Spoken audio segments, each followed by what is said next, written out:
அப்படி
அதுக்கு மேல ஒருபடி பகவான் வந்து ஆவாகனம் பண்ணுவோம். அப்போ ஆவாகனம் கும்பாபிஷேகம் நடக்குது இல்லையா, அப்படி சம்பரோக்ஷன் எல்லாம் நடக்கும்போது கலசத்துல பகவானை மந்திரபூர்வமா பண்ணி அதுலேருந்து எடுத்து கொண்டு போய் சிலாபேலத்தை ஆவாகனம் பண்ணுவாங்க. அந்த மாதிரி பண்ணும் பொழுது அதுக்கு ஞாசம்னு சொல்லுவோம். அப்படின்னா இதெல்லாம் எனக்கு எப்படி தெரியும்னு யாரும் தப்பா நினைச்சுக்க வேண்டாம். அவெல்லாம் சொல்லி கேட்டு அப்படி கிளாஸ் இருக்கும் பொழுது சொல்றதோ இல்ல பெரியவா சொல்றதோ கேட்டு கேட்டு சொல்றேன். ஏன்னா ஆச்சாரியோட குணத்தை சொல்லணும்னா அவர் கண்ணழகா இருக்கும், மூக்கழகா இருக்கும், அவர் முகத்தை வச்சுருப்பார், கையில இப்படி உட்காந்துருப்பார், அது இல்ல, அது அழகு, அது வேற. அதுக்கு மேல நமக்கு என்ன பண்ணிருக்காரு, நமக்கு எத்தனை ஆக்கிரமம் பண்ணிருக்காங்க அப்படின்னு நினைக்கும் பொழுது நம்ம கண்டிப்பா ஒரு பொருட்கள் வரும். அதுதான் சத்து விஷயம் பேசணும்னா அதை எடுத்துதானே ஆகணும், எல்லாம் தெரிஞ்சுதானே. அவருடைய கருணையை நினைச்சு ஒரு கொஞ்சம் நம்ம கண்ணீர் வந்துட்டு நம்ம கண்ணுல அப்படின்னு சொன்னா அதுதான் பக்தி. அந்த கருணை, அந்த கண்ணீர் நம்ம கண்ணில இருந்து வரணும்னா அத்தகைய குணம் நமக்கு தெரியணும். என்ன பண்ணுவீங்க நம்மளா கொண்டாடுறோமே, அப்படி நமக்கு ஆச்சாரியர் என்னெல்லாம் கொடுத்துட்டு போயிருக்காரு. ஒரு மணி நேரம் எனக்கு பக்கம் சொல்லி கேட்டேன். ஆனா இதுல சொல்லிட முடியுமா, இதுல சொல்லிட முடியுமா அவருக்கு மகத்துவத்தை எல்லாம் முடியாது. கடன் அது அனர்த்தம். ஒரு துளி கூட இவங்க சொல்றதுக்கு வாய்ப்பு இல்லை. இருந்தாலும் உங்களோட எல்லாம் பகிர்ந்து கிடைக்கிற ஒரு ஆசை தான். எனக்கு பெரியவா தலைப்பு கொடுத்தா அதை விட பாக்கியம், உண்மையா பாக்கியம். இப்படி ஒரு தலைப்பு எனக்கு கிடைச்சதுங்கிறது உண்மையா பாக்கியம். முக்தியை தவிர உலகத்தை நம்ம கரை சேர்க்கிறதுக்கு வேற ஒண்ணுமே கிடையாது. பக்தி ஒண்ணுதான மட்டும்தான் கரை சேர முடியும். அந்த பக்தி நமக்கு எப்படி லபிக்கும் அப்படின்னு சொன்னா ஆச்சாரியுடைய திருவடியை இருக்க பிடிச்சிருந்தாலும் ஒழிய நமக்கு அது லபிக்காது. எல்லாரும் அவர்களுடைய ஆகம விதிப்பட்டிருக்கீங்க. இதுல எத்தனையோ பேர் வந்து கரெக்டாக அதிகம் பேச வேண்டும். அப்படிப்பட்டவாங்க அவள் ரொம்ப விசேஷமா கொண்டாடா, விசேஷமா என்னன்னு எல்லாம் பண்ணிட்டு இருக்கா இல்லையா, அவளுக்கு ஸ்திரீகள் எல்லாரும் பண்றாங்க. ஆனா நம்ம இதுல அப்படி நடக்கிறது அப்படின்னா நமக்கும் இனிமேல் நம்ம வைகாலத்துக்கும் இனிமேல் தலைத்தோங்குன்னு நினைக்கும் பொழுது ஆனந்தமா இருக்கு. அதுக்கு இன்னும் பூர்ணமான அனுபவம் வரணும்னா குரு ஆச்சாரியோட கிருப்பையை நினைச்சு நினைச்சு நினைச்சு எல்லாரும் பக்தி பண்ணும் பொழுதுதான் அப்படி ஒரு கிருப்பை நமக்கு. இப்போ சம்பரோக்ஷம் நடக்கிறது, இதுல பண்றோம் ஞாசம்னு சொல்லுவோம். அப்படின்னா என்ன அப்படின்னா பீஜாட்சரங்கள், ஒரு அவைகளுக்கு ஒரு அக்ஷரம் இருக்கும், பீஜாட்சரம்னு சொல்லுவோம். அதை மரணம் பண்ணி நம் முதல்ல அந்த அர்ச்சகன் அந்த பண்ணக்கூடிய அந்த ஆச்சாரியன் தன் உடம்புல எழுதிட்டு அதை எடுத்து அதுக்கப்புறம் தான் அந்த மூர்த்திக்கு ஆவாகனம் பண்ணுவான். அது மாதிரி ஒரு விசேஷம் அப்படின்னா என்ன, முதல்ல ஒன்ன விஷ்ணுவை ஆக்கிடுறார் பகவான். அப்படி ஒன்ன விஷ்ணுவை ஆக்கிடுறார் ஆச்சாரியன். அப்படி ஒன்ன ஆக்கி அப்புறம் மூர்த்திய அப்பதான் அது பிரகாசிக்கும். அதே அப்படி ஒரு ஆச்சரியமான விஷயம். அந்த விஷயம் யதா தேகே ததா வேரே அப்படின்னு சொல்லி, எது தேகமோ அதுதான் மூர்த்தி. அங்க அதுதான் சாட்சாத். அப்படின்னா ஏதோ எளிமையா அப்படி நம்ம எழுதிக்கிறது, நமக்குள்ள அந்த பீஜாட்சரத்தை எழுதிட்டு நம்ம அப்படியே ஸ்மரணம் பண்ணிட்டு நம்ம கற்பனை பண்ணிட்டு அப்படியே எடுத்து அந்த மூர்த்தியில ஸ்தாபனம் பண்ணிக்கிறது அப்படின்னு ஏதோ எளிமையா சொல்லிட்டேன். எவ்வளவு பெரிய விஷயம் தெரியுமா, எவ்வளவு பெரிய விஷயம் தெரியுமா. அற்புதம், அற்புதம்னா அற்புதம். ஏன்னு கேட்டா பிராணாயாமம், பிரத்யாகாரம், தாரணை இப்படின்னு அஷ்டாங்க யோகம்னு சொல்றாங்க. அந்த அஷ்டாங்க யோகத்தின் மூலமா, தபசு மூலமா, இல்ல பெரிய கல்பகோடி காலமா தபசு பண்ணணும், தியானம் பண்ணணும், எங்கேயாவது குடும்ப குட்டிலாம் விட்டு எங்கேயாவது காட்டுக்கு ஓடணும். அப்படி எல்லாம் ஓடி எங்கேயோ ஒரு இடத்துல போய் உட்காந்து கண்ணை மூடி நம்ம மனசை கடைஞ்சு நம்ம சித்தத்தை எல்லாம் ஐம்புலன்களும் அடக்கி உள்ள கொண்டு வந்து அந்த ஐம்புலன்களும் வெளியில போகாதபடிக்கு மனசால பகவானை தியானம் பண்ணி தியானம் பண்ணி தியானம் பண்ணி நம்மளுடைய சாட்சாத்காரம்னு சொல்லுவோம். அப்படி அந்த பகவானை நம்ம தரிசனம் பண்ணணும். அப்படி பண்றவாளுக்கு முக்தி, ஞானம் சித்திச்சு முக்தி அப்படின்னு சொல்லியிருக்கு. அதுதான் எல்லாருக்கும் ஆச்சாரியன் எப்படி கொடுத்துட்டாரு. அப்படியே வாழ்க்கையா அப்படியே நடைமுறையோட நடைமுறையா எல்லாத்தையும் கொடுத்துட்டாரு. இது நீங்க அப்படி ரொம்ப போக வேண்டாம். அப்படியே சந்தோஷமா அப்படிலாம் உங்க நித்தியமே குரு சுத்தின்னு ஒண்ணு உண்டு. அப்படி பண்ணிட்டு தான் ஆராதனை பண்ற அப்படின்னா எப்பேற்பட்ட விஷயம். எவ்வளவோ தபசு பண்ணி அடைய வேண்டிய அந்த விஷயத்த ஆச்சாரியன் நமக்கு ரொம்ப எளிமையா அப்படி நம்மளோட நித்தியப்படி டியூட்டியா எல்லாம் வேணும் தான். எதையும் விட்டுட்டு போகாத, குடும்பம் வேணும், குழந்தை வேணும், எல்லாரோட இருந்துட்டு நீ என்ன பண்ணணும், பக்தி பண்ணு. பகவானோட குருவினை இறுக்கமா பிடிச்சு இந்த பக்தி பண்ணு. அப்படிங்கிறத பக்தி பண்ணுங்கிறதே அவர் எப்படி சொல்லிட்டாரு? நீங்க அகம் பிரம்மாஸ்மின்னு சொல்லுவா இல்லையா, அந்த ஒரு வார்த்தையை நமக்கு நடைமுறையில கொடுத்துட்டாரு. இப்படி ஒரு கிருபை யார் செய்வா? யார் செய்வா? அப்படி ஒரு ஆச்சாரியன் கிருபை இல்லையா? அந்த ஆச்சாரியனுடைய கிருபையை நினைச்சு நினைச்சு நம்ம கண்ணீர் விடத்துல அந்த குரு சரணத்தை அப்படி முடிச்சுட்டாதான் நமக்கு அத்தகைய பக்தி வரும், பகவான ஸ்ரத்த வரும். ஆனா இன்னைக்கு நம்ம சுரூபத்தை இழந்து, நம்ம சுரூப் அப்பேற்பட்ட ஒரு வைகாமசத்துல இழந்து, ஆனா என்ன பண்ணிட்டு இருக்கோம் நமக்கு தெரியாது. நம்மளுடைய விசேஷம் என்ன, நம்ம யார், எப்படி வந்திருக்கோம் அப்படின்றது தெரியல அப்படின்னா ஆச்சாரியனுடைய கிருபைக்கு இன்னும் நம்ம பாத்திரமாகல அப்படிங்கிறது தான் முக்கியமான விஷயம். அந்த ஆச்சாரியனுடைய கிருபைக்கு பாத்திரமாகணும் அப்படின்னு சொன்னா என்னுடைய சின்ன விண்ணப்பம், புருஷாங்க அவெல்லாம் நிறைய பண்றா, அவருக்கு அப்படியே சம்ஸ்காரங்கள் நிறைய இருக்கு. ஸ்திரீகளுக்கு என்னுடைய வித்தியாசம் என்னன்னு சொல்லி கேட்டீங்கன்னா, நித்தமும் ஒருபடி அரிசி எடுத்து உலகத்துல போடும் பொழுது அத்தகைய பக்தி வேணும்னு பிரார்த்தனை பண்ணிட்டு உலகம் போடுது. அப்படி போடும்போது நமக்கு என்ன கிடைக்கும்னா சித்தம் சுத்தமாகும். நேரே தினங்கள் அடுத்து எப்ப ஏற்றியாச்சும் அப்ப பகவானுக்கு சமர்ப்பணம் பண்ணாம நம்ம ஆரோக்கியத்தை எதுவும் சாப்பிடுறது இல்லை.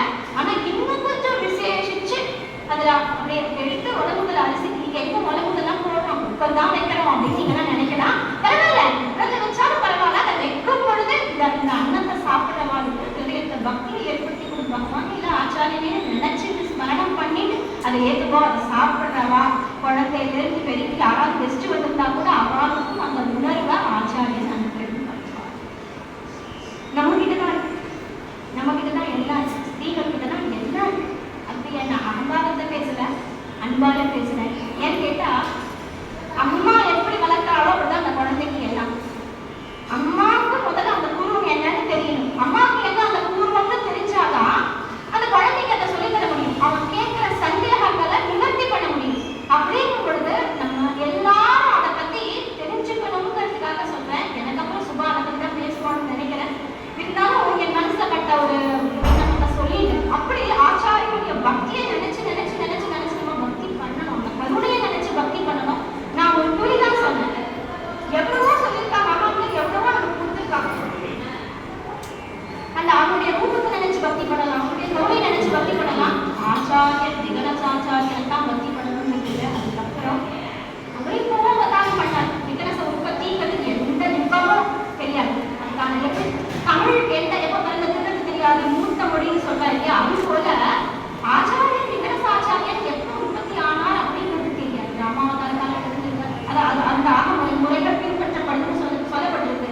அதே போல கிருஷ்ணாவதார காலத்தில் பின்பற்றப்படுதுன்னு சொல்லப்பட்டிருக்கு. அப்படி இவங்களை தாண்டி அந்த சம்ஸ்காரங்கள் ஏன்னா மானச சுத்தி அப்படிங்கும் போது பகவான் எப்படி பிரம்மாவுக்கு கொடுத்தாலோ அப்படி தேவே பிரம்மனுக்காக ஆதி கவையே அப்படின்னு சொல்லி நாமகத்துல ஸ்லோகம் முதல் ஸ்லோகம் எப்படிதான் அப்படி தன் ஹிருதயத்துல இருந்து எப்படி எப்படி கொடுத்தாலோ பிரம்மதேவனுக்கு அது போல ஆச்சாரியன், அது போல ஆச்சாரியனை கொடுத்தாங்கன்னா அது எந்த காரணம்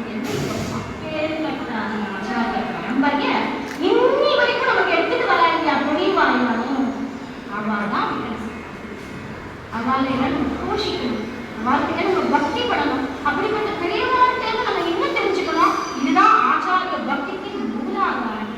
அந்த மூலாதாரத்தை அப்படிதான் புரிச்சுக்கணும். ஏன்னா எப்படி அழகா சொல்லியிருக்கா, தந்தையும் தாயும் எந்தையும் நாராயணன் தரணிக்கு வந்த தவம் அந்த நாராயண ரூபமா தவமுனியா யாருக்கு தகவலே வந்திருக்காராம். அவர் எப்படி இருக்காரு, சங்கு சக்கரங்களோட இருக்காரு அப்படின்னா சொல்லியிருக்கீங்க. அப்படிதான் ஒரு சங்கு சக்கரத்தோட வருவாங்க. இல்லை தெய்வம் மானுஷம் பண்ணியேன்னு சொல்லி பகவான் ரூபத்தை பகவானா வரமாட்டார், மனித ரூபத்தை தான் வருவார். அது நமக்கு முன்னாடி இந்த பெரியவாதான் அப்படி ஆச்சாரியம் பண்ணின அத்தனை விசேஷமான நந்தங்களையும் நமக்கு தொகுத்து இன்னி வரைக்கும் இன்னி இதுக்கப்புறம் இருக்கிற தலைமுறைகளுக்கு கொண்டு சேர்க்கறதுக்காக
சொன்னா அது மட்டும் அவங்க எப்படிப்பைய நினைச்சு பண்ணணும்னு பிரார்த்தனை பண்ணுவேன். எனக்கு பேச கொடுத்த நேரம் ஸோ அப்படி ஒரு அற்புதமான பக்தி நமக்கு பண்ணணும்னு சொன்னா ஆச்சாரியி திருமையை நினைக்கிறேன் அப்படிங்கிறத ஆண்கள் நிறைய அவதாரம் பண்ணியிருக்காங்க. ஏதோ ஒரு சிலரை நான் சொல்லி ஸ்மரணம் பண்ணிக்கிறேன். விஷ்ணு அர்ச்சனா நலன்சனம் அப்படிங்கிற புஸ்தகத்தை கேசவாச்சாரியா அப்படிங்கிறவர் எழுதியிருக்கார். அதுல நீங்க எல்லாமே படிச்சு பார்க்கலாம், கிடைக்கிறது. அந்த புஸ்தகத்தை நமக்கு என்னென்ன விதிகள் இருக்கு, எப்படி எல்லாம் திருவாராதனை பண்ணணும், எப்படி எல்லாம் பண்ணக்கூடாது, எப்படி எல்லாம் இருக்கணும், எப்படி எல்லாம் இருக்கக்கூடாது, என்னென்ன மாதிரி எல்லா திருவாராதனை பദ്ധதிகள்லாம் எப்படி நிறைய நம்ம ஆகம சம்பந்தப்பட்ட விஷயங்கள் அத்தனையும் சம்ஸ்கிருதத்துக்கு தமிழ், அதாவது சம்ஸ்கிருதத்துக்கு அது பிரதி சொல்லுக்கு வியாக்கியானத்தோட விளக்கத்தோட பிரதிபத அர்த்தத்தோட அந்த புத்தகத்தில் இருக்கு. படிச்சு பார்க்கணும் கிடைக்கிறவா. அவ்வளவு ஆச்சரியமா இருக்கும், கொஞ்சம் பயமா கூட இருக்கும். இதுல ஒரு துணியாவது நம்மளால பண்ண முடியல, நமக்கு ஏதாவது உண்மா அப்படிங்கிறது ரொம்ப சந்தேகம் தான். அந்த மாதிரி ஒரு அற்புதமான புத்தகத்தை அவர் கொடுத்திருக்காரு. அதுக்கப்புறம் ஸ்ரீ ஸ்ரீனிவாசவன் அப்படிங்கக்கூடியவர் நிறைய கிரந்தங்கள் படித்தார். தசரத கேது நிரூபணம் அப்படிங்கிற புத்தகம் படியிருக்கார். அதுக்கு மேல எத்தனை அவர் நிறைய கொடுத்திருக்காரு நமக்காக. லக்ஷ்மி விசிஷ்டாத்வைத பாஷ்யம் அப்படிங்கிற ஒரு புஸ்தகம் பண்ணியிருக்காரு. அதுல முக்கியம் அவர் பண்ணதுமே பஞ்சகட்ட திருவாராதனம் நிருசிம்மா வாஜபேயர் அப்படிங்கிறவர் பண்ணியிருக்காரு. அடுத்து வைகானச முக்கிய சூத்திரத்தை ஸ்ரீனிவாசன் அவர் தான் பண்ணியிருக்காரு. இப்படி பல கிரந்தங்களை தான் சொல்றேன். ஆச்சாரிய காலம் என்னவோ, ஆனா இன்னி வரைக்கும் அதை எடுத்து தொடுத்து கொடுத்துட்டே இருக்கா இல்லையா. ஸ்ரீ அண்ணா சொல்றான், ராமாயணம் ராமனை கொண்டாடணும், பாகவதத்தை கிருஷ்ணனை கொண்டாடணும் அப்படின்னு சொன்னா அவளெல்லாம் கொண்டாடணும்னு சொன்னா இன்னைக்கு ராமாயணம்னு ஒண்ணு நம்ம கையில கிடைக்கணும்னு சொன்னா வால்மீகி பகவான் இல்லைன்னு நமக்கு ஏது ராமாயணம், வியாசர் இல்லைன்னு ஏது பாகவதம் இல்லையா. அப்படி அந்த மகான்கள் நமக்கு கொடுத்ததுனாலதான் இன்னைக்கு எந்த காலமோ இல்லையா, எந்த காலமோ ஓடிப்பது மழை பொழிச்சு கொட்டி வெள்ளமா அமிர்த பிரவாகமா இருந்து அப்படி வயசுல அவதான் அவதாரம் பண்ணி அனுகிரகம் பண்ணி அவதான் இன்னைக்கு காலங்கள் ஓடி போயாச்சு. ஆனா இன்னைக்கும் அந்த ராமாயணத்தை எடுத்து படிச்சோம்னா ராமனை பார்க்கிறோமே, பாகவதத்தை எடுத்து படிச்சோம்னா கிருஷ்ணனை பார்க்கிறோமே, அத்தகைய பக்தி உண்டாகிறது. அது போல நம்ம ஆச்சாரியம் சம்பந்தப்பட்ட புத்தகங்களை எடுத்து நம்ம படிக்கும் பொழுது நமக்கு அத்தகைய பக்தி உண்டாகும். அது போல இருக்கிறத இன்னைக்கு நிறைய புத்தக பேசுவாங்க. அதெல்லாம் எடுத்து எல்லாரும் அவசியமா படிக்கணும். கூட என்ன கேட்டாங்க, நேரம் உங்களுக்கு எப்படி கிடைக்கிறது அப்படின்னு சொல்லி கேட்டா, ஓடினா ஓடினே இருக்க வேண்டியது. சமுத்திரத்தால இன்னைக்கு ஓடிட்டு நம்ம என்ன ஸ்நானம் பண்ணது, ஒவ்வொரு நாள் ஒவ்வொரு வினாடி மணித்துளியும் அப்படி கடிகாரம் ஓடுது இல்லையா. அப்புறம் சுவாமி ராமகிருஷ்ண பரமஹம்சர் சொல்லியிருக்காரு, ஓடுறது மணி இல்லை, வினாடி இல்லை, ஒரு வாழ்க்கை, ஒரு ஆயுள் அங்க ஓடி இருக்கு இல்லையா. வினாடி டக் டக் டக்குன்னு அது ஓடுறது, அது இல்லை கடிகாரம் இல்லை, உன்னுடைய ஆயுள் கடந்து போயிட்டே இருக்கு. அப்படிங்கும் பொழுது இருக்கிற சரீரத்தை திருப்ப இருக்கிற காலத்துக்குள்ள கண்ணு காது மூக்கு வாய்க்கு அவயவங்கள் நன்னா இருக்கிற காலத்துக்குள்ள நம்மளால எதையெல்லாம் கிரகிச்சுக்க முடியுமோ, எதையெல்லாம் படிச்சுக்க முடியுமோ, அனந்தம் நம்ம ஆயுள் போறாது. ஆனா அதுலேருந்து ஒரு சின்ன திமிழை தெரிஞ்சுக்கலாம். ஆசையா இருக்கா அந்த இஷ்டங்கள் இருந்தா. நான் அடிக்கடி கேட்பேன், பசங்க எல்லாம் சொல்லுவாங்க, தலைவலிக்கிறது என்னால படிக்க முடியாது, தலைவலிக்கிறது என்னால தலைவலிக்கிறது, கை வலிக்கிறது, கால் வலிக்கிறதுன்னு சொல்லுவாங்க. அப்ப சொல்றாங்க, கல்யாணத்துக்கு தலைவலிச்சா தாலி கட்டாம இருக்க முடியாது, கல்யாணம் முழுக்க நேரத்துக்கு தலைவலிக்கிறது தாலி கட்டாம இருக்கும். முக்கியத்துவம் இல்லையா. அது போல வாழ்க்கையில ஒரு விஷயத்துக்கும் என்ன இருக்கு, நமக்கு போயிட்டுனா அவ்வளவுதான், போயிட்டுனா எனக்கு ஒண்ணும் இல்லை. எந்த நிமிஷம் யாருக்கு எப்படி வியாதிகள் என்னவும் எதுவும் தெரியாது. இருக்கிற நேரத்துல பகவானுடைய ஸ்மரணம் சொன்னதான் சத்தியம். அவனை நினைச்சுட்டே இருக்கிறது ஒண்ணுதான் சத்தியம். அப்படி அந்த வாழ்நாட்களை எப்படி கழிக்கணும், நம்ம தான் நேரத்தை கொடுக்கணும். அப்படி குறுகி ஓடினாதான் நம்மளால என்ன பண்ண முடியும்னு எல்லாம் தெரிஞ்சுக்க முடியும். எவ்வளவு வேலைகள் இருந்தாலும் இருந்துட்டே இருக்கும். அதுக்கு மத்தியில நேரத்தை ஒதுக்கி இதெல்லாம் எடுத்து அவெல்லாம் நிறைய படிப்பாங்க. நம்ம படிக்கணும் அப்படிங்கிறது என்னுடைய ஒரு ஆசை.